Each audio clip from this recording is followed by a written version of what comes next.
En fonction de la variété, je pourrais l'installer sur le devant du massif s'il est petit ou sur l'arrière si sa croissance est beaucoup plus rapide. Dans tous les cas, je vais l'installer dans un terrain acide. Et avant de faire le trou, je vais installer mon rhododendron dans l'eau pour bien humecter la motte. Le trou doit faire au moins 2 à 3 fois le volume du pot. Comme toutes les plantes de terre de bruyère, le rhododendron a besoin d'un sol acide bien sûr et surtout bien drainé. Ajoutez du gravier ou des billes d'argile dans le fond du trou. Il en est de même pour une plantation en pot.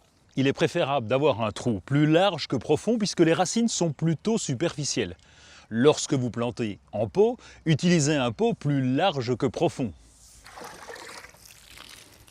Je retire le pot, je vais défaire légèrement les racines de façon à ce qu'elles s'écartent bien dans le fond du trou de plantation. J'installe de la terre de bruyère dans le fond de mon trou.